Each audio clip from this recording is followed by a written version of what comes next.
Hello, everybody. I'm not the speaker. I'm just the introducer. So I'm Gina Gorlin. I'm a psychology professor in our psychology department here at UT. Today, it's my pleasure to introduce my longtime friend and collaborator, Greg Salmieri. Greg is a senior scholar of philosophy at the Salem Center here at UT. He has previously held teaching and research positions at Rutgers University, Boston University, the University of North Carolina at Chapel Hill. In addition to his expertise in ancient philosophy, particularly Aristotle, Greg is, safe to say, one of the world's leading scholars on Ayn Rand's philosophy of objectivism. He co-edited the Wiley-Blackwell companion to Ayn Rand, which is, as far as I know, the most comprehensive and authoritative scholarly compendium on her work and thought. And he's also written and spoken on Rand's work, in particularly her epistemology and her theory of value, in numerous academic and popular forums.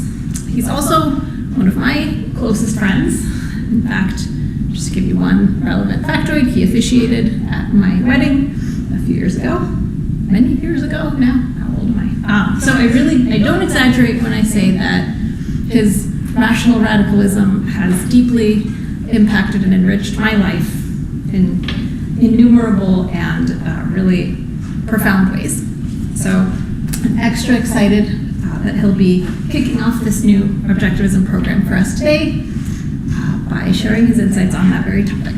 So take it away, Greg. Thank you, Gina.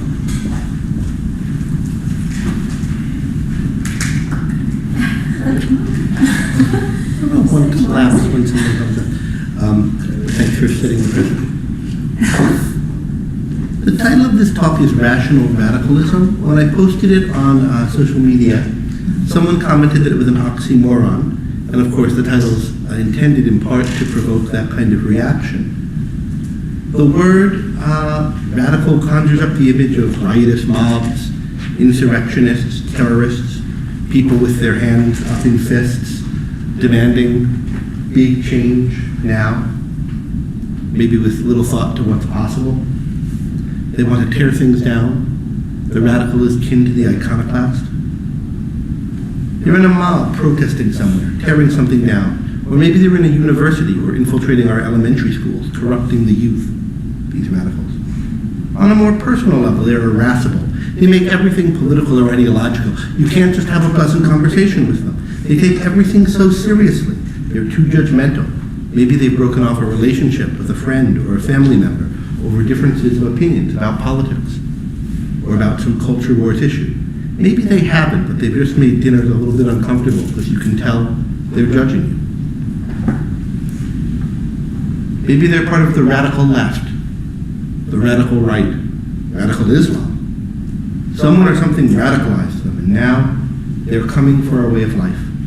They aim to destroy. What they want is bad. Or maybe it's good in theory, but the way they want it is unrealistic, impractical, not in keeping with human nature, immature. They stamp their feet with churlish demands.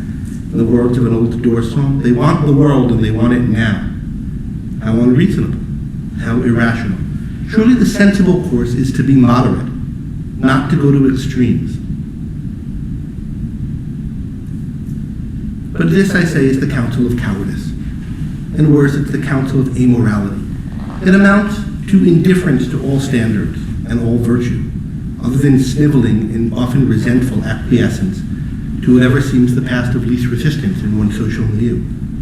To have any standards or principles at all for valuing ideas and practices, and to take these standards and principles seriously, implies considering the possibility that your own society doesn't live up to them, that it really doesn't live up to them, that the errors go deep, and that the current debates and factions in one society are all deeply misguided.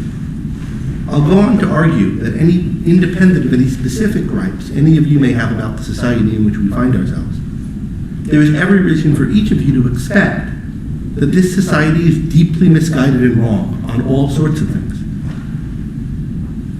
And if that's right, to have standards at all, to be someone with real thoughts and values, as opposed to being a bit of ballast who lets their life be determined by the din around them. To be a real person, to care about what's true and about your life. You have to be open, prepared and ready, if not expected, to adopt positions that cut very deeply against the grain. And that's what this talk is about, why and how to do that. This is the inaugural talk of a program here at the University of talks and events of different sorts on objectivism, objectivism being the philosophy of Ayn Rand. I myself am an objectivist, an advocate of this specific radical philosophy developed by a specific radical 20th century philosophical novelist and essayist. Rand is a champion of reason and the total rejection of faith, tradition, and the like. She's a champion of rational egoism and rejects all forms of altruism or sacrifice of oneself or others. She endorses the trader principle, the idea that we should deal with each other only to mutual advantage by mutual consent, rejecting all forms of coercion. And of course, a champion of capitalism. She described herself as a radical for capitalism, rejecting the government playing any role in our lives other than the role for which it's necessary, namely protecting rights, and rejecting any idea of the public good. So these are some of the radical ideas that I study and that I stand for. But I want to abstract away from these specific ideas and from any specific set of radical ideas and make a case for thinking radically in general. To be radical is to go to the root of things. The root word is from root.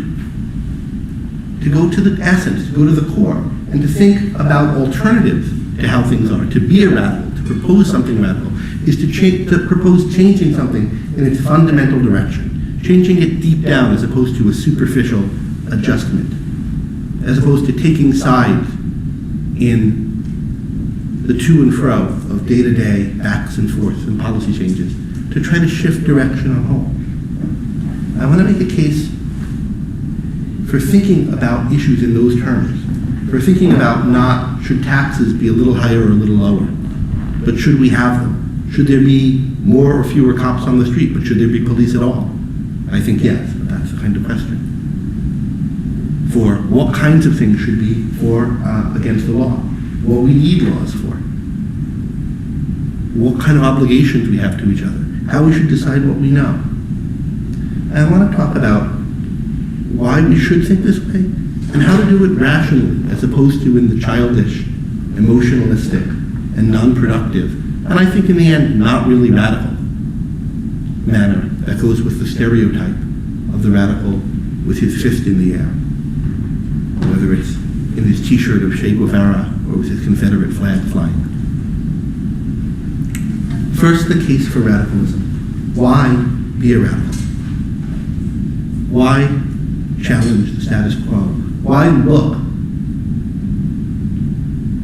into the deepest standards and questions of things and expect that you might find that the answers that everyone else holds and the factions into which everyone else falls are wrong? Well, imagine being transported to a random time and place from the past or the present, but someplace different from where you live now, different from the society and culture in which you grew up. Maybe it's ancient Athens, Ming China, 14th century France, the Mayan Empire at its height, present-day North Korea, the antebellum American South, even to Austin in 1960. Assuming that where you land is remote enough from present-day America, no matter where you stand on today's political or culture war issues, you'd likely be appalled by a lot of what you encountered, by a lot of what's taken for granted, by a lot about how people treat one another, by a lot about what's regarded as just, what's taken as within and beyond the bounds of polite conversation. Does this seem right? For all of the locations I mentioned? I think it does for almost anyone. And if it doesn't, probably you think a lot of how we live now is appalling already. You can play cultural relativist, and you could say that the things that might appall you, slavery, persecution of ethnic minorities, flagrant sexism, literal human sacrifice, and the like, are just not to your taste. Sure, you'd be appalled by them, but that's a factor of who you are and what makes you tick. There's nothing really wrong with them. But you all know that that kind of response is just cowardice. It's something one says But it amounts to saying there's nothing really good or bad about anything, about any society. That there's no reason to be for or against anything. It amounts to surrendering judgment as such. Moreover, if you're a decent human being, you know that you'd want to be on the side of the people in whatever period, in whatever place, who are fighting against the things you regard as appalling and for the changes. That would make it more like society you're used to. For the abolition of slavery, for example. Or the abolition of human sacrifice, if you were in a society that had that. For the recognition that women are people too, with equal rights, and so on and so forth. Again, if you're the sort of person who didn't feel that way, if you're the sort of person, if being transferred into the antebellum South, or into North Korea today, would think I just want to go with the flow. I wouldn't want to find the people who want to change this or push back on this. But that itself is very out of keeping with the values of the society you're in now. Maybe it's because you're the kind of person who wants that kind of society and should be working to make ours more like it. But it's not that. It's because you're a nothing. It's because you don't care or think. I don't think any of you want to be like that. I think we all know that we shouldn't be like that.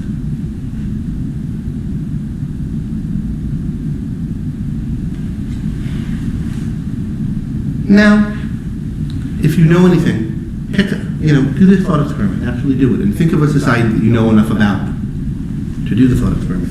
And think about the actual political divisions in the society you've been transported to. See, the actual people who were running for governor of Texas in the 1850s. The actual policy debates that must be happening within the government in North Korea by terrified people if they disagree with the chairman. The actual debates that were happening in the local politics of the antebellum, the Jim Crow South. Even the kinds of arguments that were happening within our own lifetimes, for those of us who are old enough to remember 30 or 40 years ago. Harder to do on a shorter time frame than that. If you think about the arguments that were taking place, you can imagine them. Are they all about the things that you regard as most important? As all about the things that have to be changed about that society? If you look back in American history and look to periods where, from our point of view now, almost all of our point of view now, the salient issue is slavery. The salient thing that had to be fought or changed was slavery. How much of the political focus was on that? There were some periods when most of it was, but not most of the time. And it's not always the case that people who are on the side of what you regard as change for the positive are in general on the side of the dangerous. That they understand the issue the way you do. For example, you can imagine yourself back in an earlier stage of American history when women don't have the vote. And there's a certain political faction that wants to give it to them, but that sees this crusade as very much tied up with prohibiting the use of alcohol, starting more eugenics programs. Was this the right side at that time, or the wrong side? Or was something wrong with the terms in which the debate was being framed and thought about? Was it the case that the whole political landscape was wrong? On any given issue, and there were many of them were, you could pick which side was right and wrong. But the society didn't fracture, divide along the right fault lines. There wasn't a faction that was actually wanting by your lights to improve it, and another one resisting it. But rather, issue by issue, it was different. Maybe you can choose, on balance, suffrage was more important than, say, keeping alcohol legal, if that was your view. But there's something odd about the whole way it's being thought of. Maybe there isn't in that society, in most societies, at most times in the past. A group to align with. Think about how the divisions in a society usually work. there are almost always two dominant factions. In America, this is clear because of our first past the post-electoral system. We have what amounts to a two-party political system. But even in countries that don't, right, think about parliamentary systems. One pretty much thinks of there are right-wing parties and left-wing parties. Right and left mean different things in different countries. Whether there's a consistent meaning going throughout them is a good question. But there's always two, and they're seen as aligned with one another. There's kind of the extreme right and the moderate right, and the extreme left and the moderate left. It's seen as falling into two factions, basically, with difference. But how often are those two factions divided over what really matters? What's really important? How often is one of them right and fighting for the good, and the other opposing it? The nearer we are to that, if we're looking at a society, the closer it is to our own, wrapped up as we usually are in the concerns about our own politics. The easier it is to think, yeah, they're basically, I'm a Republican, or I'm a Democrat, or I'm a left-winger or a right-winger, and if I go to Canada, it's pretty much the same thing, and the Canadian left is more or less what I want or against what I want. But if you go to the left or right in revolutionary France, in China today, to the political factions in Iran, most fighting at most times has been about which of two factions dominates. The Normans or the Saxons. Whether a certain parcel of land is run by one group or another. Which mob family has control over this neighborhood, another kind of example. I'm going to pick a version of this same kind of example that I like better because it happens to have the colors blue and red. Whether the Crips or the Bloods are in control of a certain block. They were rival gangs. One red as its emblem, the other blue as its emblem. But if you're thinking about a neighborhood riven by gang warfare, surely the alternative is not rule by this gang or rule by that gang, but rule by gangs versus rule of law. Surely the alternative isn't who's king, with condolences to any British friends who care about that on this day, but whether we're ruled by a king, and more generally how we're ruled. And yet, in most times, that's not the issue that's in view.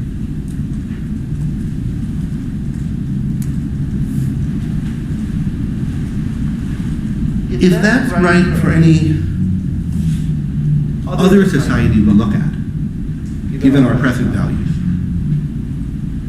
isn't there every reason to assume that it's how we would look at our own society now if we came to it from without rather than having been brought up within it?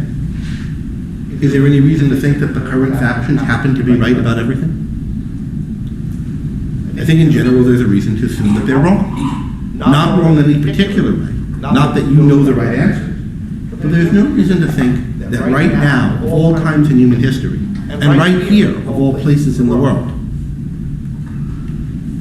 people are on about what most matters.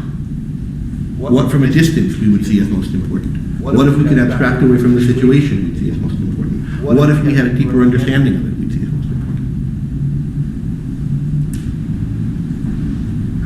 Most people come to their views because of what the people around them think. Surely that's part of the story of how each of us came to the views we hold on to. Because of how we were raised, because of what factions there are in our society, because of where we get our information and what arguments those people are making. But looking at other people like that from the outside, we think they're most likely missing the plot. They're most likely not aware of the dominant things that are wrong with the world they're living in, and what would fix them. They're most likely complicit in all kinds of injustices that they don't even realize, in all kinds of wrongs,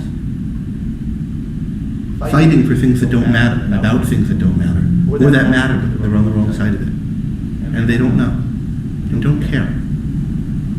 We most likely blame them, or argue about whether we should blame them, whether we should keep up or take down their statues, or recognize that they're just men of their times and they couldn't have done any better.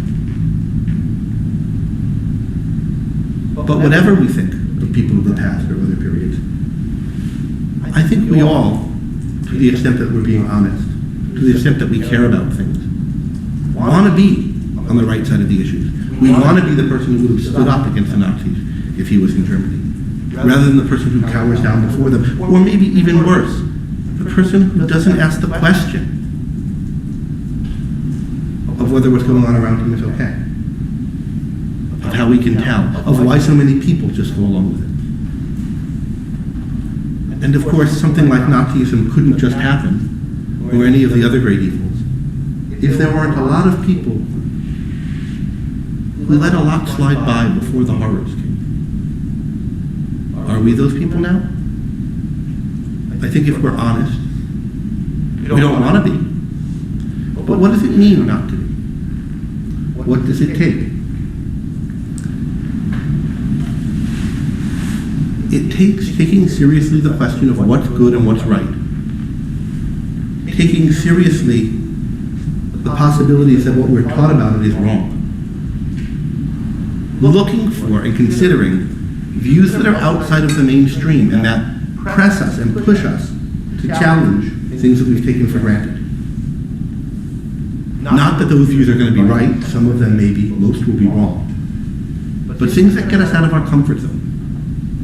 It requires trying to be intellectually and morally a citizen of the universe, rather than a citizen of one's particular time or place. Someone who regards the particular time or place and context that one's in the way you would regard some alien time or place that you were brought into. Not being content to have what you believe, think, and care about, what you think is right and wrong, determined by the accidents of how you were socialized. Maybe you can't totally escape from that. Maybe you'll always have baggage from it. Maybe you'll always have blind spots. But not being content with baggage and blind spots. Knowing that if you can't eradicate all of them, you want to do what you can to see what's real, and to look at your own time as a time, at the factions in your own society as particular factions, not necessarily as the war between right and wrong, good and evil.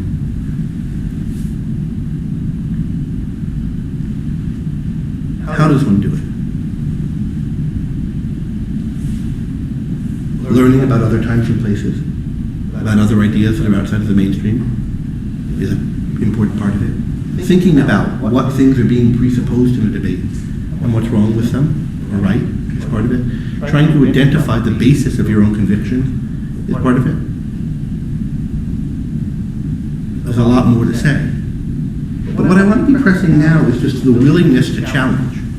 The idea that whatever is right on any issue of importance is most likely a position that's radical, that's outside of the mainstream, that cuts against the grain.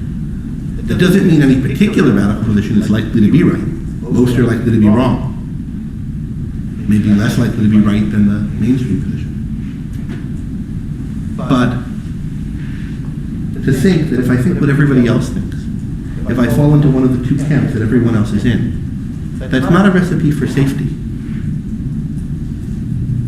It's a way to be pretty sure that I'm a lemming walking off a cliff.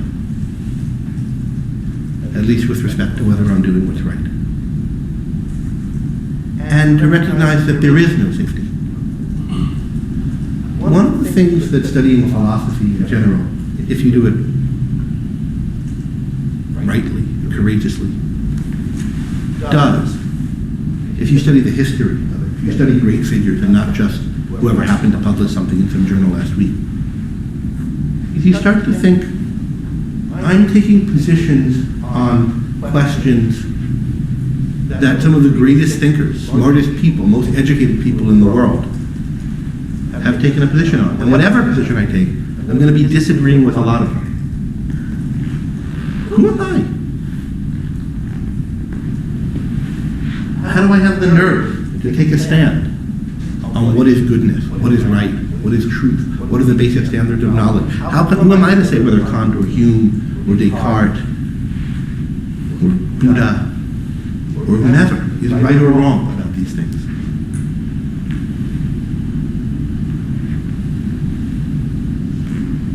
But there's no safe place to stand. They're taking positions on issues that you're going to have some position on, assume some position on, about what's right and wrong, what matters, how you can tell what's true or false, to get on with life. To not decide is just to go with whichever one of them happens to influence you without your noticing it. You've got to take a stand on it. And the only alternative is whether you do your best to figure out what's right or wrong, whether you bravely face the questions that confront us as human beings, or whether you fake to yourself that you don't have to. Whether you try to go along and find shelter in the crowd. Whether you try not to rock the boat because you don't want to go to extremes.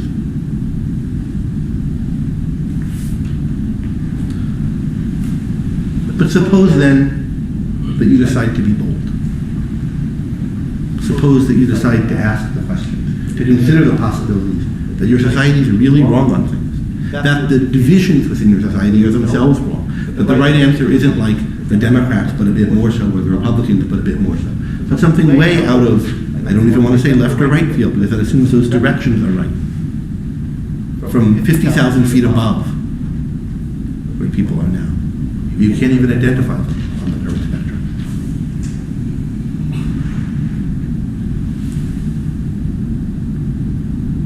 What then? How does one approach radicalism rationally? If you think that you know something that's true, and that's right, and that cuts against the grain of your society, something that goes against its presuppositions, there are real challenges. How do you know it? And what do you do about it?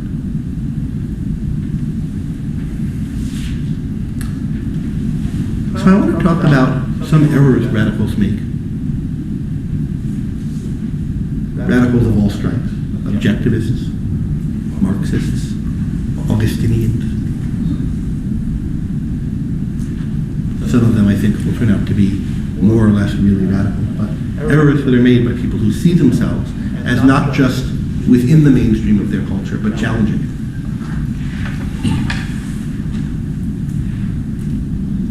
Wanting a real change to it. And maybe what a better way to confront these kinds of issues are. First, taking their ideas to be obvious.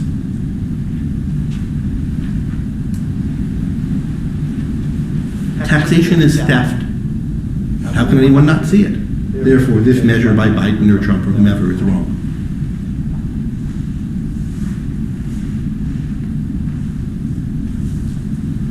Trans women are or aren't women. What could be more obvious than whichever of those things you think is true?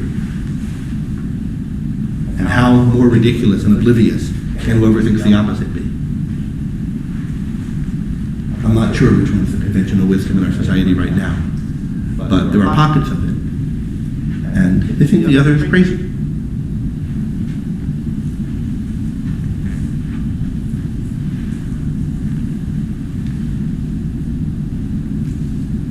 People of different races are every bit as human as one another. I think it's something we agree with all now, I hope. But not that long ago, it wasn't. It was a radical and bold thing to hold.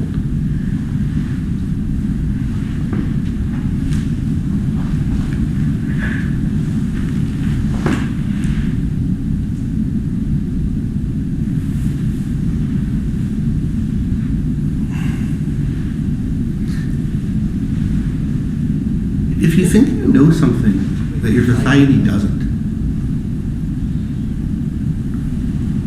they're wrong about, deeply misguided about, that matters. I think you have to reflect on why. How is it? How do you know this and they don't? And I think part of the answer is always courage,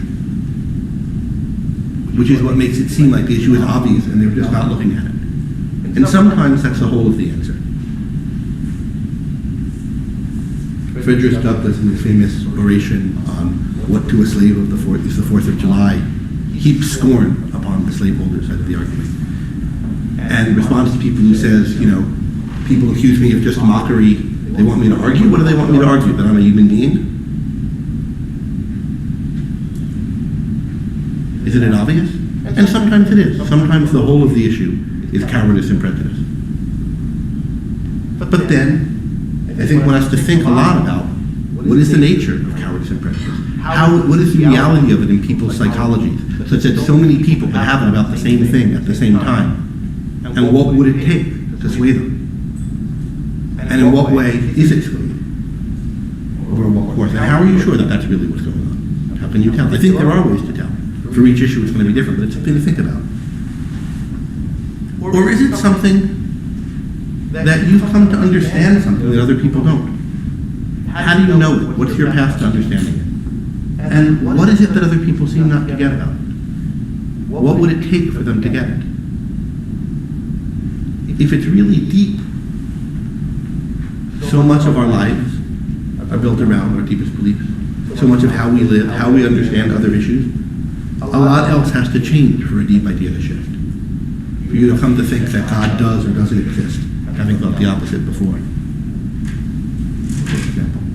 What does that kind of a change look like? What else has to come to be understood as you come to understand this thing, this truth that you know that other people don't know? Often, if you're young, it's easier. It's easier to adopt something radically different, way out of the blue, something that goes against the grain so much. Because you have less baggage built up. And so maybe that's an advantage in seeing things that your elders don't.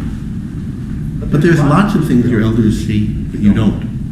Lots of the details of having to deal with life, of having to get through the affairs of day to day, of having to manage different matters. And they have particular ways of dealing with these things, of understanding things, of understanding particular details of life that are tied up with and embedded with their way of understanding the world, their view on this issue, which maybe you see they're all mistaken. Do you have answers to those things? If you're young, you maybe have fewer things to dislodge. But you don't have built up a whole way of understanding the details and complexities of the world and human interactions that other people have, older people have, connected to their possibly false and deeply false beliefs about the world. It takes time to figure out how to solve and understand the problems that other people think they have solutions to, which solutions are predicated on frames in terms of related to their false beliefs. It's easy as a radical, particularly as a young radical, not to have that context, to hold the idea as something obvious that everybody should see and adopt, and disconnected from all the many difficult questions that come up as one tries to adopt it and implement it, particularly in a world where one's used to behaving in different ways. Now, I'm talking very, very abstractly now, because I'm trying to talk at a level of abstraction that's above, that's abstracting away from particular radical points of view. But let me come down one level. I think it's wrong to deal with people by coercion. I think I know that. I think I know that values can only ever be achieved by dealing with people to mutual benefit and mutual consent, by trade. I think that means that government should never do anything other than protect people's rights to their lives, liberty, and property. And in particular, that it should be totally separated from the economy in the way that some, at least, of America's founders thought that it should be separated entirely from matters of religion. What do you do then if you have segregation in a large segment of the economy? Maybe caused by past laws mandating racist racial segregation. Maybe not. Maybe just because there are a lot of bigots around.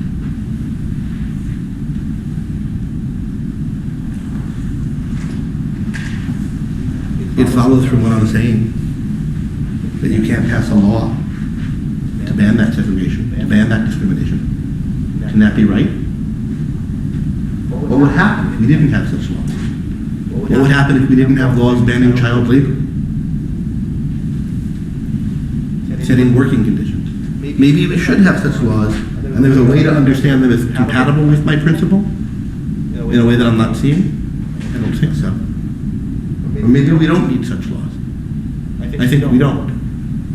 But it takes a lot of thinking, a lot of knowing about history, a lot of considering the cases. Think about why do those laws seem to be necessary to so many people? What would happen if we really didn't have them? What does the principle imply about what would be the effect of these kind of laws if they're really immoral, unjust, and bad? And are those effects real? Did the attempt to ban segregation by law backfire? Is it perhaps a cause of the continuing racism that we see in the country today? How can you tell? I'm not going to try to answer those questions now. I'm giving them as a sample of the kinds of questions that you have to confront and contend with if you're going to think radically, if you're going to think in a way that doesn't hew to the well-trodden course. Likewise, if you think that everything about our current world, or so much of it, is due to the exploitation of capitalists and the institution of private property, which is itself immoral, wrong, exploitative, a view I don't hold, a Marxist view. But then what do you say to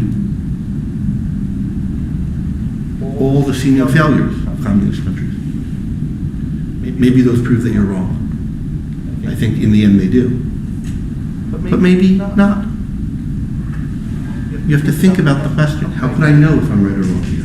How can I relate this thing that I think is a deep insight into how things should be and how the world I'm living in is different from it? How can I relate that to all the things that seem to other people to be insuperable objections to my position? All the things that seem to other people to mean that the status quo is right, or that there are a couple of possibilities to what might be right, but they're way away from what I'm demanding.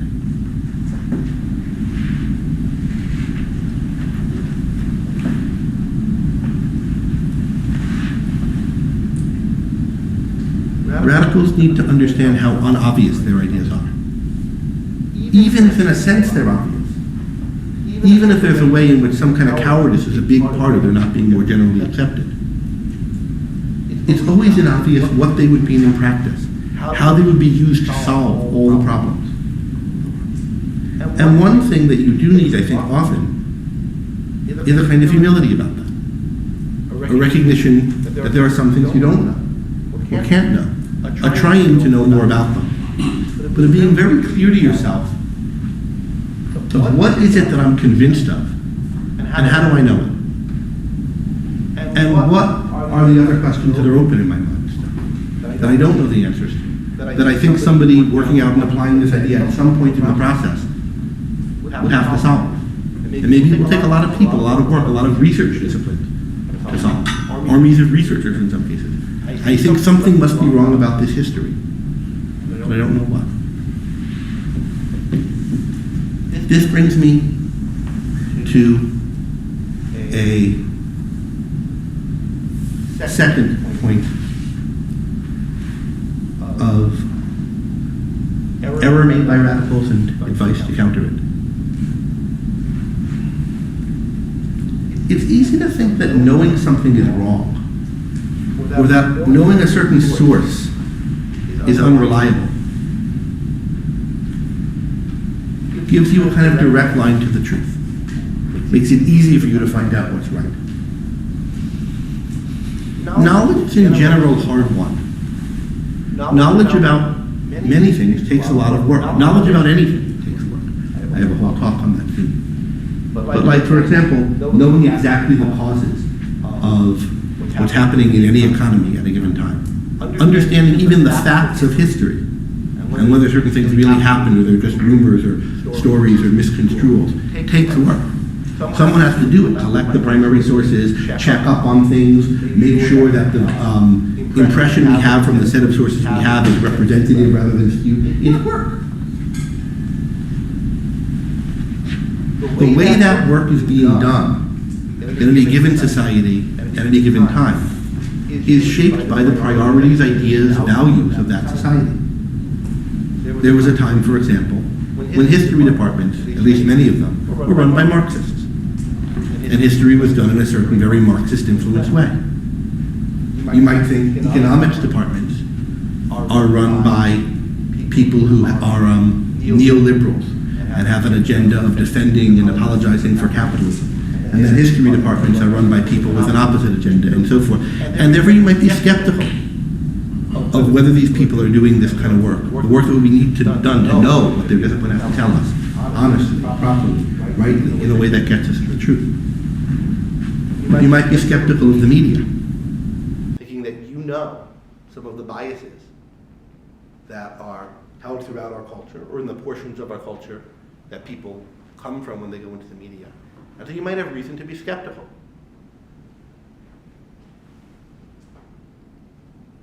Suppose you're due and you're right. Suppose you're skeptical of climate science, for example, and you have reasons to be, or of any other branch of science.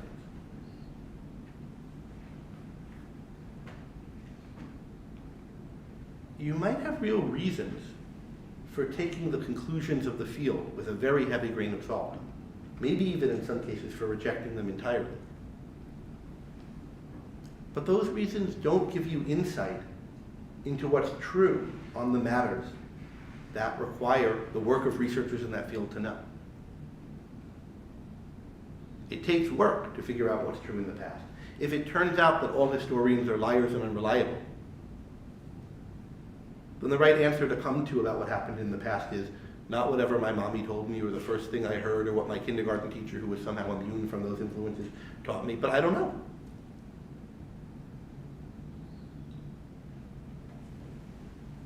And more likely, the conclusion it's reasonable to draw isn't that the whole field is totally wrong and corrupt from top to bottom and there's nothing you can know about it, but that rather it has to be consumed with caution in an understanding of what the biases may or might not be, of what kinds of findings are more or less reliable than others, for whatever the field is.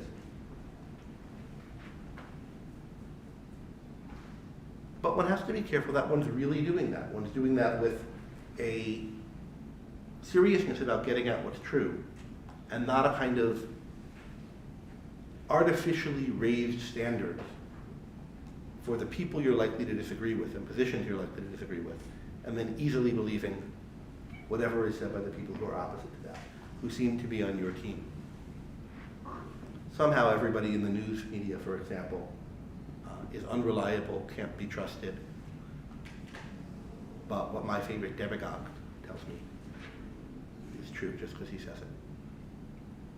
And what the people who are aligned with him today say is plausible, maybe even beyond doubt.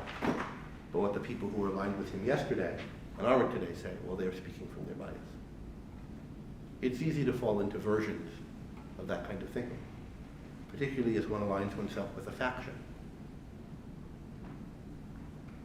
But knowledge takes work. And part of what being rational radical is about is recognizing how much work is required to know different things. Recognizing that when you're breaking with the mainstream sources of knowledge and opinion in your society, there is no easy alternative to them. There's no shortcut to the truth outside of the work that it takes to get to the truth. And if you have reasons for mistrusting all or part of what the people tasked with that job say, you're going to have to face up to the fact there are going to be a lot of things that you can't know, or it'll take you a lot of work to find out. And just finding someone else who doesn't like them too for the same reason doesn't assure you that whatever that person says on history or physics or climate or whatever else it might be is true.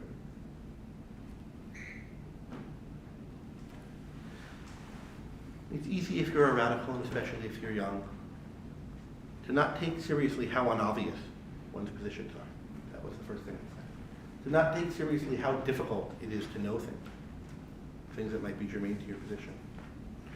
And also, a new point now, to not be realistic about how, at what pace, and in what ways change in the direction of the world you prefer can occur. Could it be immediate and sudden? Could there be a large political coalition for it in the near term? Where would such a political coalition come from? If the position is really so radical outside of the current mainstream, where are all these people going to come out of the woodwork for to fight for it? Or maybe there's a way to convince a lot of people of it soon? Could it be that one of the major political ideological factions in the current culture is essentially on the side of the change you want? Maybe. If so, it cuts less against the grain of the culture than you're thinking. But you might be in a period where there is a large faction advocating for change towards the good. More often than not, I think one's not in such a period. How do you know whether you are? I don't mean that as to say you can't know, but what makes you convinced? Think about it in the case of whatever change you want. Is the only principle or force in the society against the kind of change you want whatever the opposite faction is? I think more often one will find, as in the case of the warring gangs, that there's something to at least the grievances of each party, if not to what they're actually for.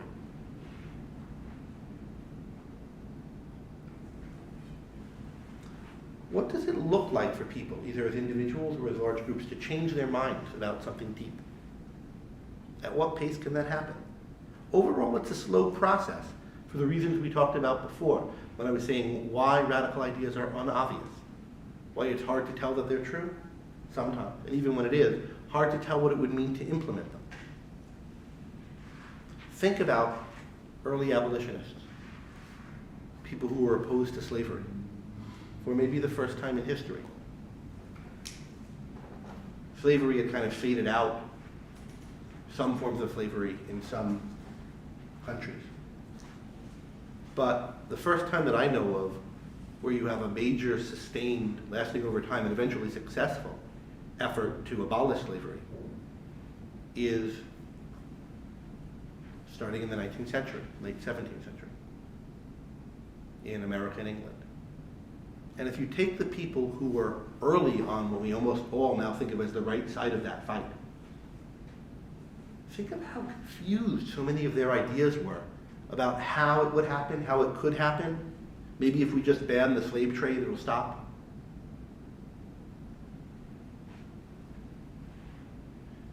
Maybe there's no way to end it other than having the whole enslaved population move to a whole other place. Widely thought at different times by people white and black, held on to longer by more white people than black people. But in 1780, was that an obviously wrong view? It was a lot easier.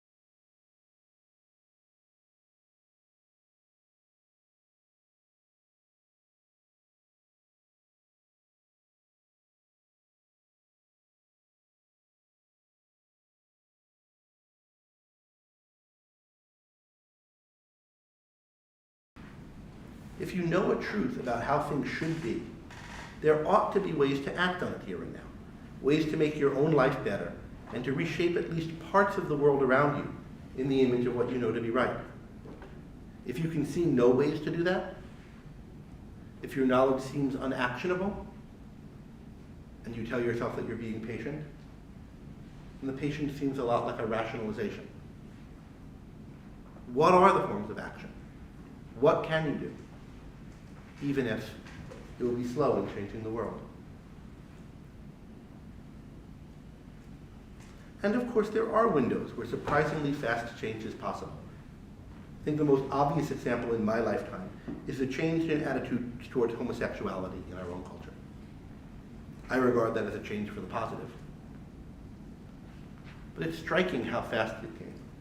If you asked me in 1980, well, 1980 I was two, but 1985, 1990, by 1990 certainly, I was actively thinking about politics. I was young, early in my life, started thinking a lot about it in the mid-90s. If you asked me which things would change faster, what would be more likely? Gay marriage being legal across the whole country, or a particular planned example of this, or major economic reforms. getting rid of, say, the FDA or something. I think I probably would have thought getting rid of one of these major regulatory agencies was more likely than homosexuality being widely enough accepted that gay marriage was not just legal, but most people think it should be legal. You think about the speed at which interracial marriage became accepted, like that if you polled people, they said it's fine. And the speed at which it happened with gay marriage, it's striking. I don't have a complete answer to why, but the point is that sometimes change can happen quickly. Part of being rational in one's radicalism is learning to spot the window where it could happen quickly. Learning to understand what makes it possible, when it is and when it isn't, and what are the roots to it. That's something I don't have that much to say about, either for the positive or the negative cases, and I can give you negative cases of quick change also. Now, most major political parties, for example, are effectively anti-international trade, whereas as recently as 8 years ago, they're both basically for it. I think that's a major change for the negative. There are others. But part of being rational in one's approach to something is knowing what one has to learn and being alert to opportunities to learn it. Maybe there's some general principle to be learned about how to know when there's a tipping point, when a big change is possible, when a change is possible quickly. Maybe there's not some universal principle to learn about that. You can just become better at spotting those moments, become better at spotting them in particular cases. But part of being rational in one's radicalism is attending to that kind of issue. One of the reasons why it's hard sometimes to see the path forward, how to make change for radicals, is because it's easy for a radical to miss what's good in his culture. Part of what we're talking about in talking about radicalism is cutting deeply against the grain, grasping something right when that everyone else thinks is wrong, or something wrong that everybody else thinks is right. It's a stance that's necessarily critical and deeply critical of the culture in which you're in. But from that perspective, particularly if you come to pride yourself on your iconoclasm, your radicalism, your distance from the status quo, it's easy to miss what's good. And in almost any culture, there are some good things. I think by any objective measure in our culture, there are very many things that are good and to be proud of. A rational radical works to see and understand the good and recognize it, understand it, and recognize it as the source of potential development in the direction he wants. And I think the best example of someone like this in history, at least the best example I know, is Frederick Douglass, and the strand in the abolitionist movement and later the 19th and 20th century civil rights movements that he represents. Someone who sees in a country that has treated him deeply, deeply unjustly, a real commitment to principles that form a basis for overturning and changing that and for reforming it. A commitment that's maybe hypocritical in many ways, that's certainly inconstantly held, that's perhaps obeyed in the breach more than, or seen in the breach more than the observance, but that nonetheless, there were enough people who held and took seriously enough to be a basis for a program of political action, one that was ultimately successful. And I think we can see that strand in the success of the abolitionist movement and the civil rights movement. If you're aware of what's wrong, I think it's important to take time to think about what's right equally well. In two senses, in two respects, you have to think about what's right. One, it's easy to be focused on something that's wrong, and in fact not have a positive alternative to it at all. You're all about grievance and gripes, and not about what you actually want to build. You're about tearing down and not about building up. That's a general thing that can happen. A lot of people are like that a lot of the time. But also, then once you do come to see and endorse a positive, to take that positive seriously is to look for what is in accordance with it in the world around you, in the society around you. What is good if you know what's good and bad? And you know it enough to know that this is wrong with your society. What's the alternative to it, and where are there parts of that in the society you're in? Where is the good? When one lacks this, it's easy to devolve into nihilism. And many radical movements are really nihilist movements. They're movements not for any real positive alternative, but just to tear down the status quo, or to resist some direction in which things seem to be going, but not in favor of some alternative direction or in favor of the actual status quo.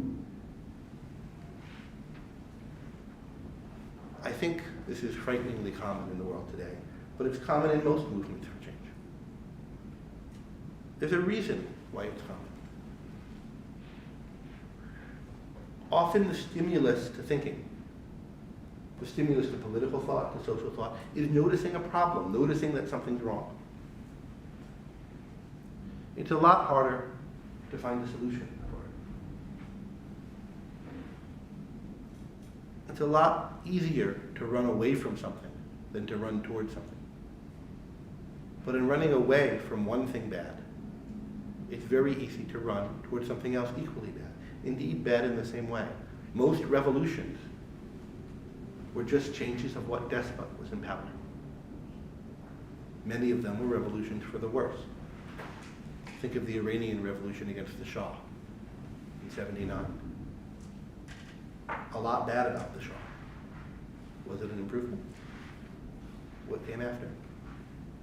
I think most revolutions are like this.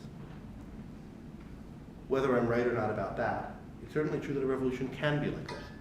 And it's true of a violent revolution or any kind of change, overthrow.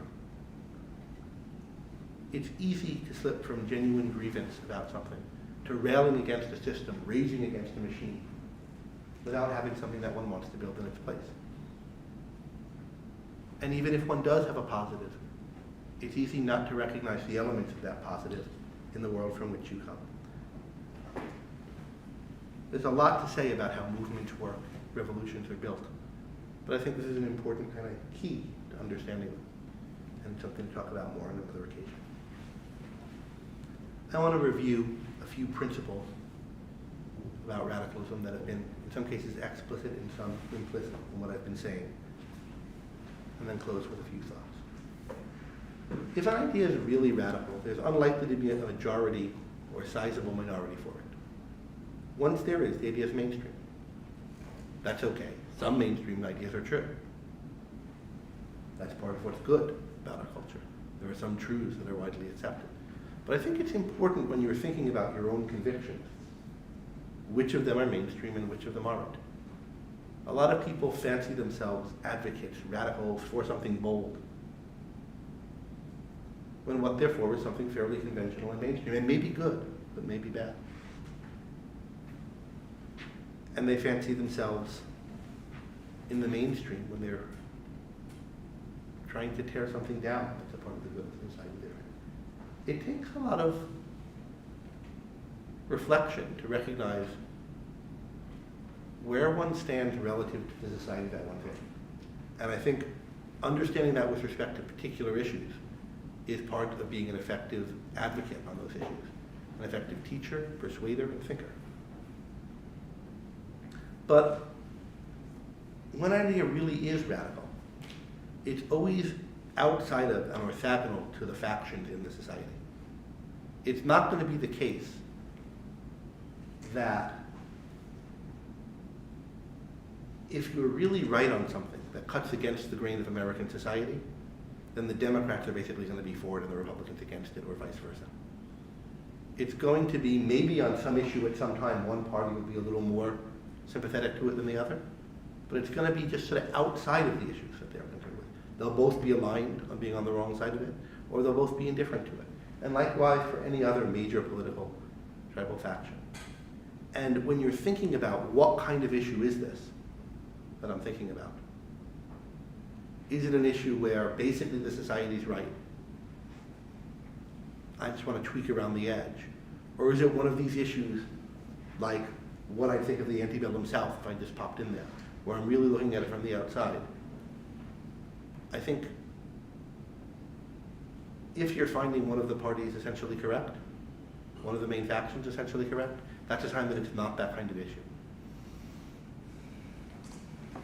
And I raise this because I meet a lot of people who see themselves as bold, courageous, radical, favoring big change, more or less like the Democrats, or more or less like the Republicans, and thinking of themselves as bold, radical, deep.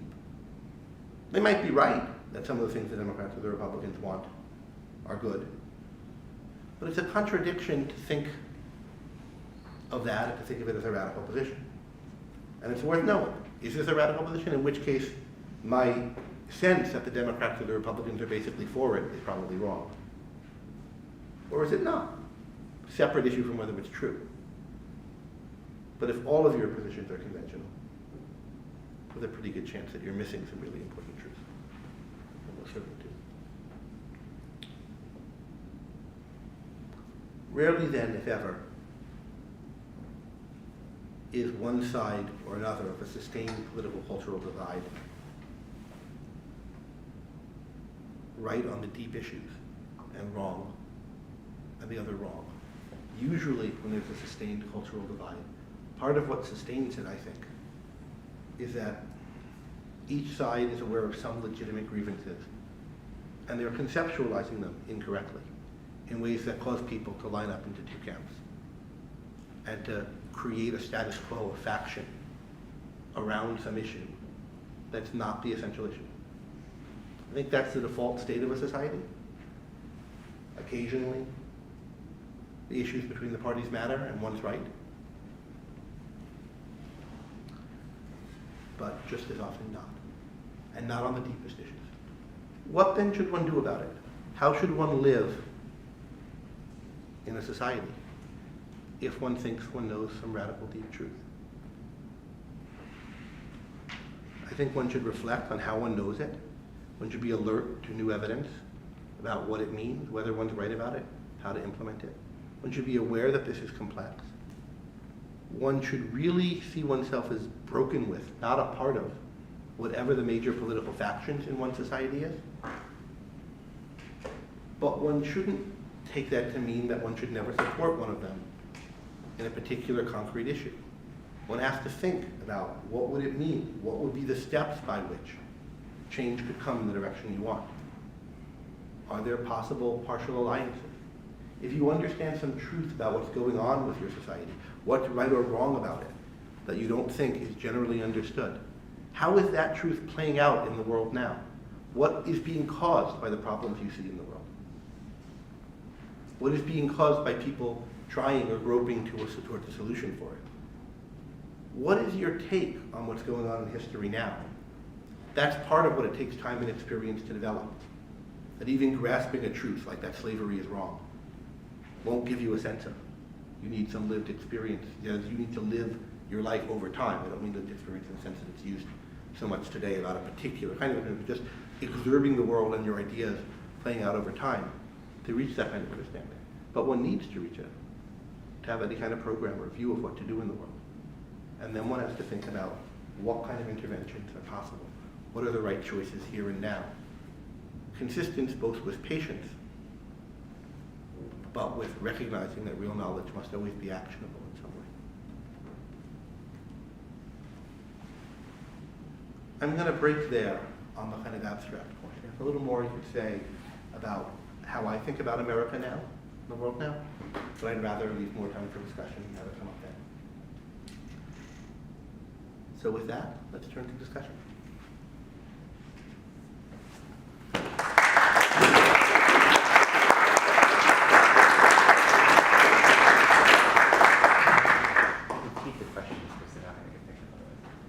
Our video setup is set that I'll repeat any questions again, so they'll be saved for posterity and beamed to the world.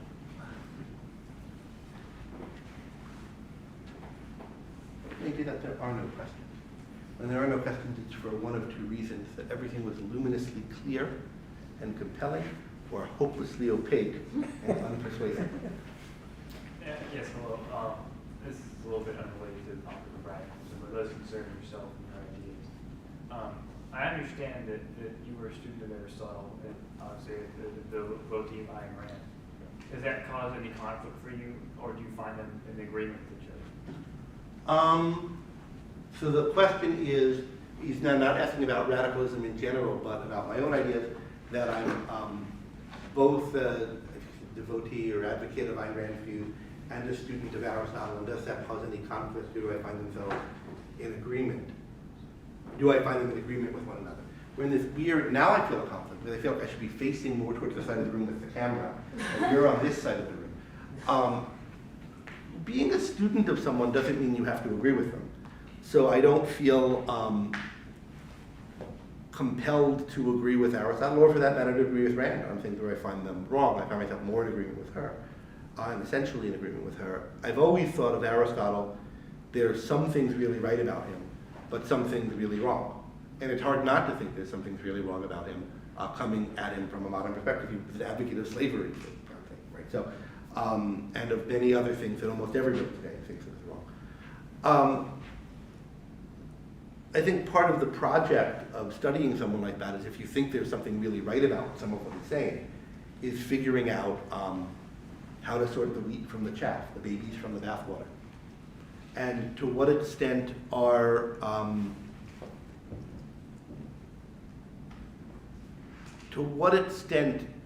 is his thinking or anyone's thinking a unity or a system where the parts imply one another so that you can't just throw out one part and keep the others?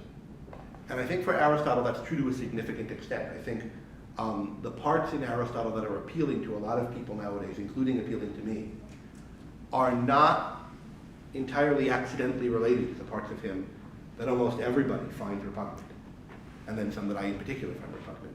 There's a lot of rethinking how to understand, for example, his view of value, his view of happiness, his view of virtue, that I think one really needs to do to free it of the most universally agreed of ugly elements of his thought, most obviously the endorsement of slavery.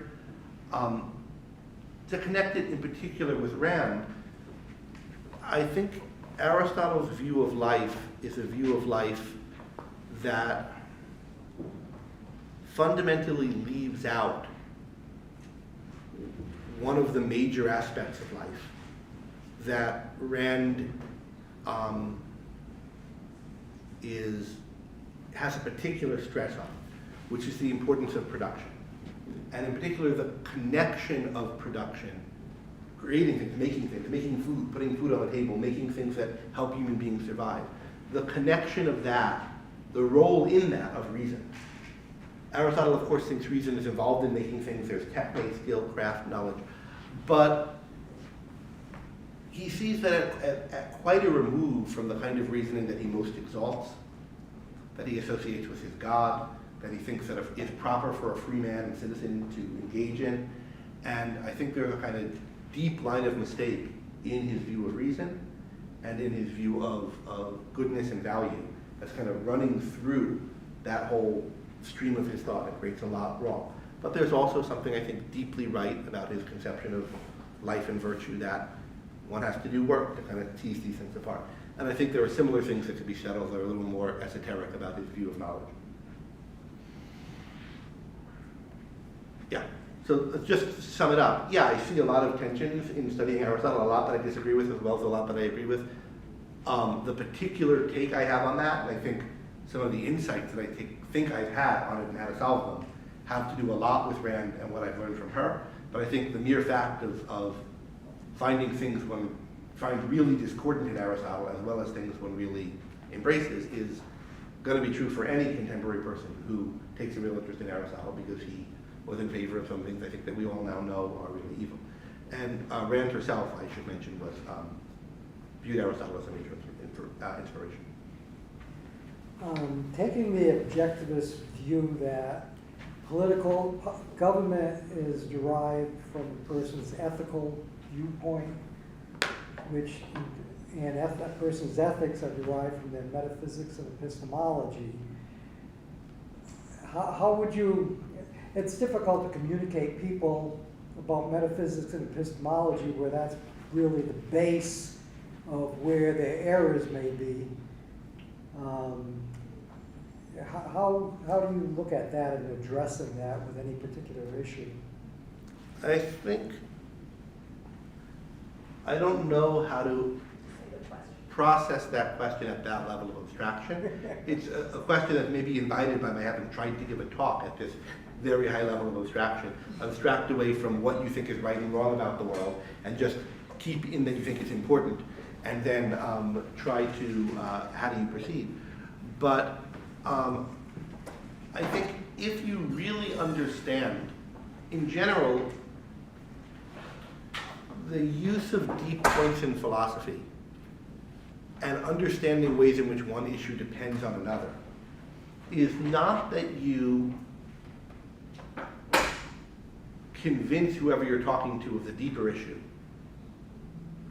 and then only later get around to what you view as a derivative issue. It's that it gives you a way to understand how their view is working. If you write that this issue in ethics really depends on this issue in epistemology, and this issue in politics really depends on this issue in ethics, it'll help you understand what's going on in an ethical or a political argument. So for example, if you're arguing with someone about abortion, and you think that the kind of view of abortion that's opposed to yours, you're an advocate of abortion rights and indeed of abortion often, and you think that it's from a mystical, ultimately the source of opposition to abortion comes from a denigration of sex that comes from an inappropriate view of mind-body separation that comes from a mystical metaphysics. If that's true, you should be able to find ways in which something of that is present and can be seen in your opponent's views on abortion. And you should be able to point that out, like, what, you think that this thing magically becomes a person even when it's nothing like adult human beings and therefore it has rights, what, etc. And how come you are somewhat sympathetic to abortions in cases of rape or incest, but you're not at all sympathetic to them in other cases, whereas when you say why you're against abortions because you think the fetus is a living human being who has rights, if that were the issue, it wouldn't make any difference whether it were incest. You say, well, the woman had a choice in this case, and you start to see that actually what's going on is, like, sex should come with potentially negative consequences. Well, why do you think sex should come with potentially negative consequences? And you don't think it when you didn't have the choice of it, and you start to see, maybe, if this view of where the view is coming from is right, you start to see the kind of metaphysical issues behind the debate. And if you want on the specific issues on abortion, Ben, who's right here, has a good new book, Why the Right to Abortion is Sacrosanct. I think that's it. But something like that, that's available on Amazon. So you can see someone kind of working through some of this kind of reasoning. But the point is, you don't say, I want to change your mind on politics. You really shouldn't have voted for that guy. Let me start with metaphysics. Now, Aristotle defined, whatever. But what you can often do is, if you're right about what the hierarchy of these issues is, find some specific way in which that's what it's turning on, and that you can make it compelling to the person that there is a question about metaphysics or whatever it is that they are invested in an answer to. And if you can't do that, then you don't understand that either you're wrong about or right but don't understand the dependency that you think there is in this case between ethics and politics and metaphysics or whatever it might be. Yeah? You said that part of being a radical is seeking out non-mainstream ideas, but that also a lot of those ideas are likely to be wrong. Mm-hmm. Do you have any suggestions on either how to go about seeking those ideas, like how to choose where to look and how to evaluate them to hopefully reduce the likelihood of running into bad ones or adopting them? Well, I don't think you want to reduce your likelihood of running into bad ideas. Bad ideas are really good to think through. You don't want to adopt them. But yeah, one way is kind of wholesaling. So, are you just happening to come across this idea because someone in your social circle or your uncle or whatever, or this particular teacher happens to think it? You happen to have run into this. That's fine if you run into something new that challenges you. Don't dismiss it. But if you want to follow up on it, don't follow up on what's nearest to hand. Look for things that are big influential historical breaking points. I think you have to judge whether this is true, but I think kind of historians and scholars have been pretty good at recognizing who are major influential figures. Not perfect at it, but reasonably good. Look for signs that they're getting it right or wrong as you go through and read primary sources. But if you want to, look at someone who thinks that there's something really wrong with capitalism, maybe Marx is a good choice. Like someone who's, a major influential figure in history who changed a lot of people's minds, rather than like, some dude in the coffee shop, right? Or whoever happens to be popular today doing some version of that view. So look for, I think, studying the history of thought and the history of philosophy is good for major historical ideas. Then for, on particular issues in a science or in journalism, there I think you have to think a lot in particular about what your reasons are for thinking there's something wrong with the mainstream. Is it just in general that you think the mainstream's not likely to have everything right? This kind of general background reason. In which case you should be alert to what a serious challenge to that would look like. What kind of things would somebody who really knew something that were against the grain, and were taking seriously the charge of trying to persuade people of it, how would they comport themselves? What kind of things would they be addressing themselves to? If they were trying to convince people of something they really knew to be true, rather than, just market chasing, or just trying to be controversial. And I think with respect to different kinds of questions, if you think about what kind of work would be involved in knowing the truth on it, that gives you some sense as to like what they would have to be doing, what kind of audiences would they be addressing themselves to. I think you want to think a lot about also why you're trying to know what you're trying to know in this area. Recognize that it takes work, and like recognize what kind of work it should take, and not try to get knowledge in it on the cheap. So if somebody is trying to say, I think a big part of it is recognizing that you can't know everything. And so you're not going to try to figure out what's true in every field. If you think the mainstream is wrong in a lot of fields, you're going to pick some and dedicate yourselves to them, and figure out which ones it's most important to you to know it. And then think about what kind of work is required and be willing to do it. And then once you're thinking that way, you look for sources that are trying to help you do that work. Sources that are demanding, rather than trying to flatter you or make you feel you know a lot quickly on the cheap. And so those are kinds of things I look for. And then I could say more with respect to particular fields. If they're fields that I thought about, I haven't about everyone. Yeah? What is more noble, what would you say is more noble? Growing up in seclusion and coming up with one's own beliefs, or which would be considered radical beliefs in a society, or coming up with one's own radical beliefs in spite of being grown up in a society? Well, I don't know that one has the choice, right? One either was in seclusion or one was in a society. And if you were really totally in seclusion, how would you even speak a language and so forth? So it would be pretty impressive. But I think for all of us, actually, we grew up in a society of some kind or other, with whatever pluses or minuses it had. And there's nothing good or special about thinking things that no one else does. That your views are unique to you is no great credit to them. They could be uniquely dumb. It's that you're thinking reasonably, rationally, trying your best, trying to know what's true. It's just that if everything you think is perfectly safe and lines up with what everyone around you thinks, and the people around you weren't people you chose because you sought out agreement, but it's just, you're in this milieu and everything you think lines up with it, the odds that you're getting much of it right are pretty slim. And so maybe you're very, very lucky, but you need to know that you're willing to break with things. You need to consider that maybe it's all wrong. And the odds are that you'll find at least some of it's all wrong, if history's any guide. And I have a follow-up question to that. So at what point do thinking about these radical things turn into practicing and acting them out? It really depends on what they are.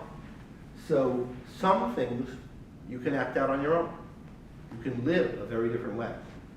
If you decide that we're all caught up in the rat race, really what matters in life, all that matters in life is pleasure and pain. And most of our pain comes from thinking that we want things or need things that we don't, from pursuing things that may seem pleasant in the moment, but the pursuit of them necessarily brings more pain than pleasure. And then most of us are wrapped up in this pursuit this is roughly the philosophy of the Greek philosopher Epicurus. And you come to think that that's true, and that the things that are necessary to desire, that you can't do without feeling pain, are easy to get. And everything else is more trouble than it's worth. You can start implementing that today. You could drop out by yourself, try to lead a simple life. And a lot of people think this, not Tom, but some people get convinced of this kind of philosophy and live this way. And try to just, drop out of the rat race. Try to live this kind of life for yourself. Maybe try to pass this knowledge on by convincing other people. So that's something you can do all on your own. And you can do it now. It doesn't have to translate into action. Other views require longer-term kind of policies of action. What I think are the kind of important points you can say in general about this is that something that requires a lot of people changing their mind about something deep is not something that you can affect quickly or all at once. You can maybe play some role in it. And that's why radicalism about social change is something that you have to really be patient about to affect. But that if your view of it makes it hopeless, so that there's nothing you can do about it, then it's not really a radical program for social change or reform. It's a kind of, excuse to do nothing. So I think the mark on the issue of social reform, that you have something right, is that you have a big change to make, but you can see why that's a change in the right direction. You grasp that it will take a lot of time, and yet you have some sense of what can be done about it in the here and now.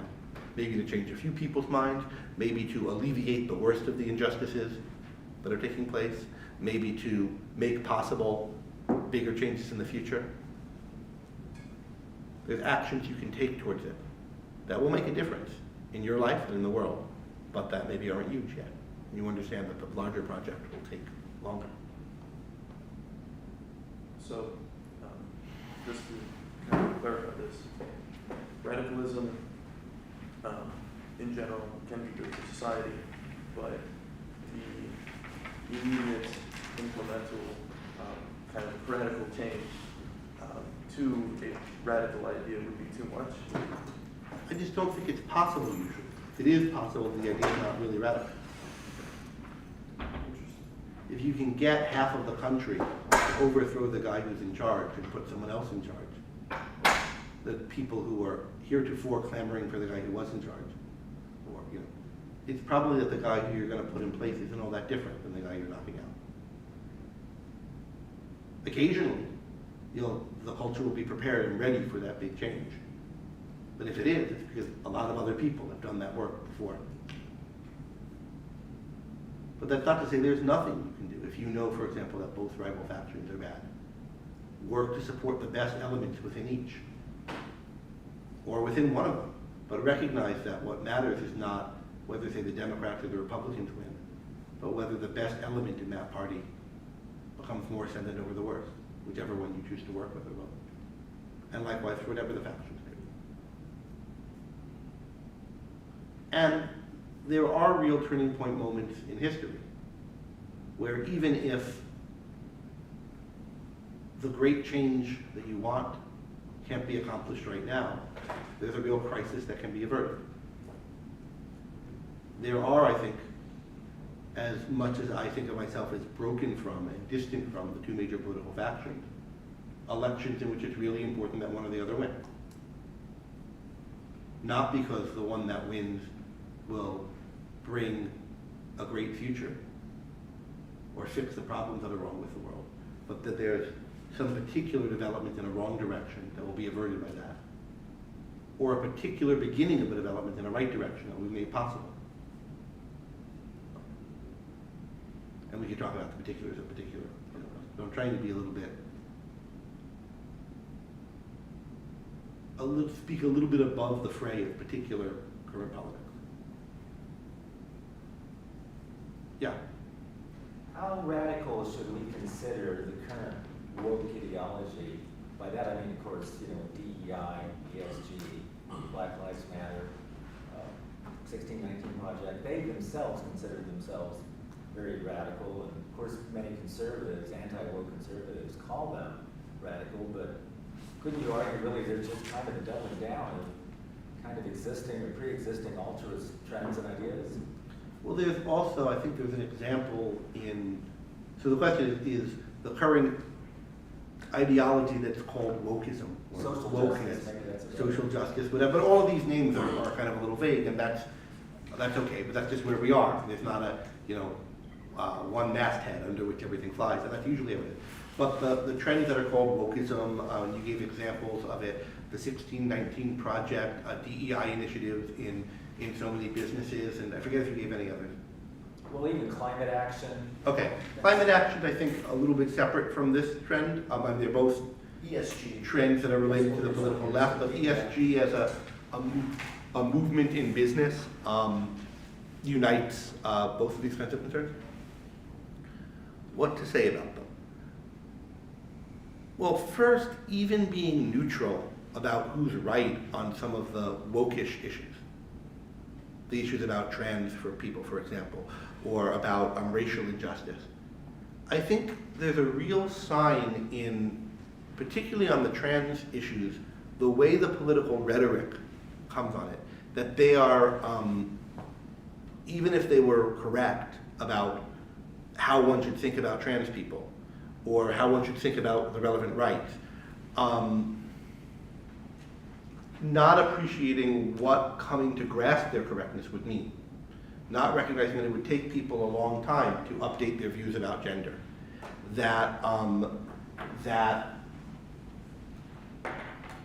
And not thinking about what change in that direction would look like. So I'm negative on the way the trans movement has progressed, precisely because I think policing forms of speech and things like this, and calling out people over slights, some of which are real slights and some of which I'm not convinced are real slights, but has taken priority over issues on which I think it's possible to get real consensus. So, for example, someone who thinks a trans woman isn't a real woman, or is a woman in some sense but not in another, is just not sure what to think about that, right? Might be someone who's a real ally on an issue of there's violence against trans people and it's really important that we stop it, right? Or we need to think about whatever, I don't know who's right or wrong about some issue about what treatment is best for minors or whatever, but here's an issue where people who have a diversity of opinions on that, who might not have been sensitive to the fact that there are trans people in the world and what they confront, right? What things can somebody who's newly coming to be aware of that come on board with and be an ally on? And if we had a movement around trans rights that was focused on that and on building from that direction, I would think what we actually have is a positive movement for something good. I think there is some of that, but I think a lot of what we have on that issue and on general wokey issues that are called social justice, is people who want to seize on faults, real or imagined, with the current society and use them as a battering ram, as a means to tear down, as a means to reject. And I think a way that you can tell which of those things is happening, and often both are happening in the mind of a given person, right, is to what extent are they aware of and looking for what's good, who can be allies towards the good in a given thing, and to what extent are they focused on damning people for the evil. And I think part of the kind of current woke culture, or censoriousness, or whatever you want to call it, is a kind of focus on damnation, and I think that's unproductive, and unproductive insofar as they have real legitimate concerns, and a sign that a lot of what's driving that movement isn't whatever real legitimate concerns they are mixed up with it. So that's how I think about that's going on. How radical is that? Well, it's a kind of typical thing that happens as the society is becoming more tribal, more factious. I think that's what's happening to our society. So it's in that sense not that outside of the mainstream, but it's something that intensifies, I think, in the last couple of decades, and so it's something to be concerned about.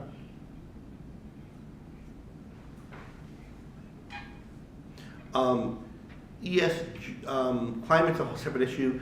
ESG is, I think, a really bad development, but it's more specific to business culture, and it's a kind of strategy rather than a kind of cultural movement. So it's a little, I think the way you'd have to analyze it by thinking of who's taking this strategy, why is it successful, where it is, and what's making it possible. You know, you mentioned damnation. Isn't, to most, I guess, social justice people I know, that's the whole point. You know, it's, when you explain to them how a lot of their ideas, if implemented, aren't really going to help the groups, like Thomas Sowell is great at showing how, you know, all these great intentions, well, you know, they're really not great always, but they don't actually help. Affirmative action doesn't really help, you know, often the African Americans, but today's morality, 21st century Western morality, we've separated the practical and the rational from the moral. So it's almost as if the woke people I know don't care. Like when you try to explain, well, that affirmative action doesn't really help. It's almost like they don't. It's not even. Well, that's the question, right?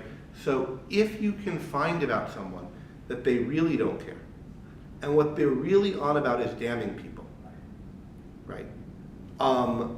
Then, and that matters to them more than whether any policy they're advocating works, then I think that's a reason to think this is someone to be dismissed. And one thing that you can do with someone is try to push them to see that alternative. Like, here you are yelling at this writer for saying this thing that's at least whatever, that you think is insensitive, but it's really just, you know, what everybody took for granted 5 years ago or so forth, and how can you think someone is that bad for saying this? And if you're going to make that view, isn't that going to stop progress rather than help it or whatever? And it turns out that the person is on about and can be brought to see that they're on about, I just want to call out people, and I don't want to call out people because I have a view of how that'll lead to change to the positive. I just get off on calling out people. I think if someone recognizes that that's true of themselves, that's often a wake-up call to kind of change or adjust their way of behaving, right? Or question or check their premises. Now, whether affirmative action works or not is a very different issue than that, right? So if someone who's calling for affirmative action policies or preferential quotas in hiring policies or whatever it is, right, is not just damning people and saying they're awful or whatever. If they, maybe they're very polite and nice and engaged in, you know, all kinds of civil, that would never damn anybody, but what they're on about is trying to implement affirmative action policies because they think those policies will help.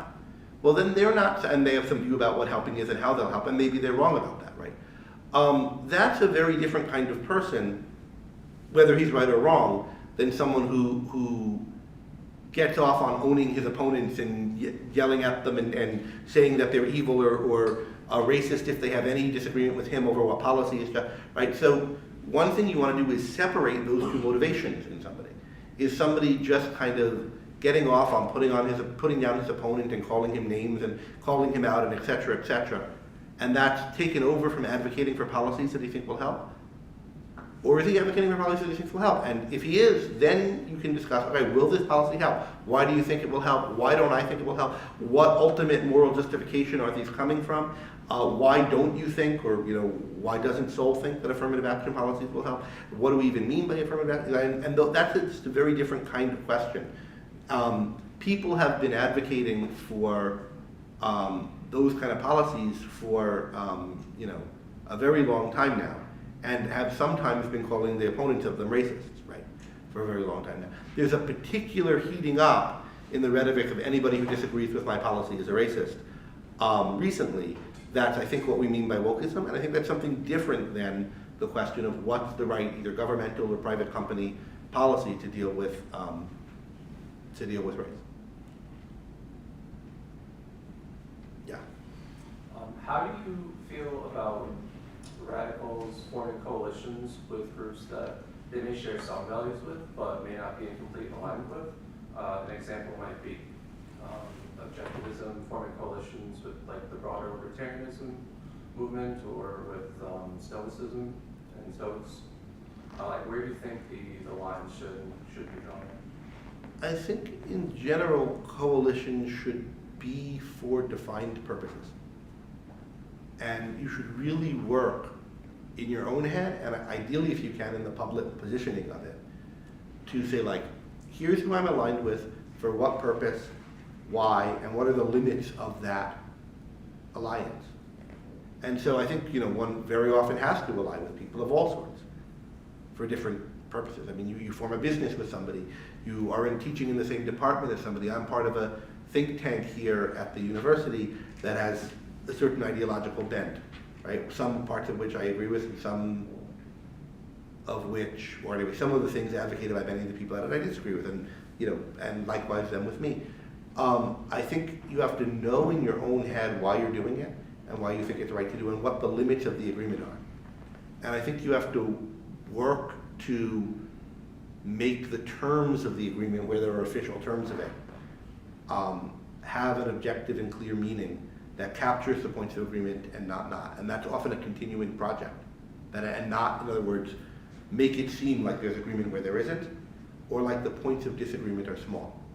And in particular, what I think is really difficult to do is not to make it seem like the points of disagreement are less important than the points of agreement.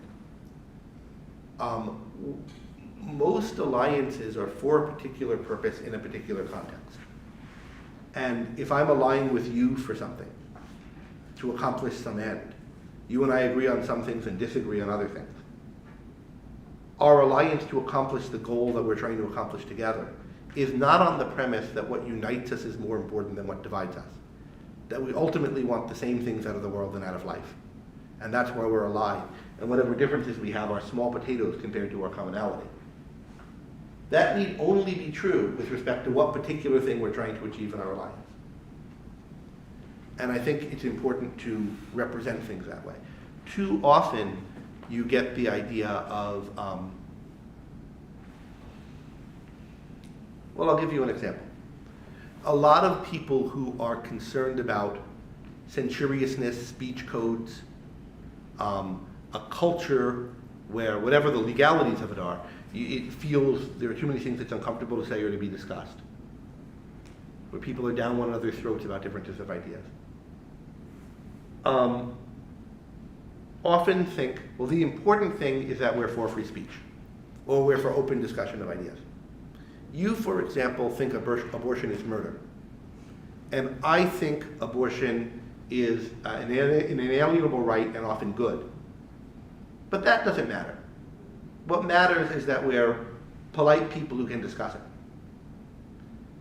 You think that selfishness is evil, and I think it's good. I think that capitalists and the great industrialists of the past and present are admirable, and are people who are put down and too often persecuted by society. You think they're exploitative monsters, but we can talk about it, and what unites us is more important than what divides us, because we're willing to have this conversation. But conversations, discussions, debates, where what divides you isn't more important than what unites you, are not the conversations, debates, discussions that are worth having. What's important is that you're able to have discussions, debates, disagreements, air these issues out with people who you think are dead wrong, and you think the ways that they're wrong matter, and maybe even make them bad people. If you think it's important that a university or that certain forums within our society or whatever it is be places where really different ideas are opposed and advocated vigorously, then maybe it's a good idea for you to collaborate in establishing such an organization with somebody who dead disagrees with you on really important ideas. But you better not say, and our disagreements aren't that important because we agree on what the speech code of the university should be. I think too often you see that kind of mistake made. I think it's what kind of ruined the intellectual dark web. This idea of people who saw themselves as heterodox thinkers. I think now the whole thing has devolved anyway. Some of them have become like kind of neo-right trolls, and the rest of them have kind of backed away from the idea of intellectual dark web. But this idea that we're all together because we're all interested in discussing these things, and that's more important than where we actually stand on the issues. And then I think in the kind of so-called libertarian movement, it was a kind of, much of it was an anti-intellectual attempt to co-opt a lot of other views into an essentially anarchist coalition, and that it was is a real kind of tragedy. It's just a kind of Rothbard influence on the movement. But there's a famous piece, or should be more famous now than it is, appeared in the kind of early 70s in the New York Times Magazine section that kind of described libertarianism as a growing movement. And it described the major differences, the differences within the movement, as should we have a government at all? Or should we have a limited government that protects rights and so forth, like Rand or Laser Nozick and other people argued for? Or should we live in anarchy? And should we get to this system by means of violent overthrow of the existing government or by gradual reform? You might think it said whether we should have any government at all or none, and whether we should have violent overthrow or peaceful reform were big issues. But really they're pretty minor, because all libertarians would be happy to live in one another's world. That's crazy. And that's just a kind of, excuse for taking anarchism more seriously than it would otherwise be taken. But that is typical of 1970s quote libertarian literature, as this term was becoming. If you read John Hosper's book on libertarianism, you see the same kind of rhetoric. That's the kind of thing that I think Ayn Rand was so incensed by when she talked about the libertarian movement as awful and so on. But I think you see that kind of thing a lot. It's also an example of how it's easier to be, I think there were sort of two broad currents of pushback to a kind of movement towards an increasingly controlled economy that happened in the 70s. There was such a movement that was happening from more or less the beginning of more or less World War I through the 60s.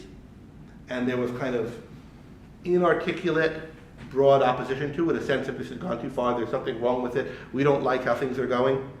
And the particular people who formed that resistance had different particular things they were on about, but there was something they were resenting about it. Often good things, some people mixed in with bad things. But the two movements that kind of conceptualized, articulated different strands in that concern, one mixed it with religion and traditionalism, and that's conservatism. And that's, roughly Ronald Reagan and his influence in history. And the other was mixing it with anarchism, which is roughly Murray Rothbard. And I think of those as kind of two kind of cautionary tales of, since I think both of those as bad directions for a movement. When you have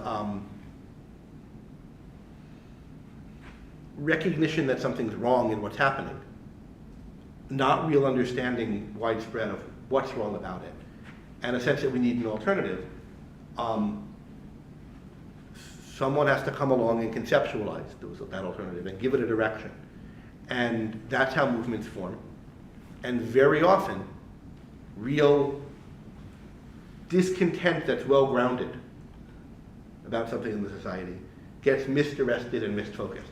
And I think that's where, most of movements across the political spectrum come from. And this is just an example of resistance to growing state control, but I think most of what are fancy themselves anti-racist movements have the same kind of ideology as this. There's a real injustice, people are really aware of it. Exactly what it is and how it's working and what's responsible for it and what the alternatives to it are misconceptualized. I think this is true of, really throughout the history of, it's a real achievement, let me put it positively, to conceptualize these things right and offer a real alternative and real solution to them. That's what, so for example, Frederick Douglass and Martin Luther King in his best period and others did, and it's a real achievement. But that kind of achievement is rare, and that's what the right kind of radicalism, I think, amounts to. I think Ayn Rand is someone who did that at a very deep level for a lot of what's wrong in our culture, and for a lot of what the alternative to it, building on a lot of what's right about our culture. But there's a lot more work to do extending, developing, applying that, and building a kind of movement that can affect positive political change. I think that's a good place to end. Thanks everyone, and thanks.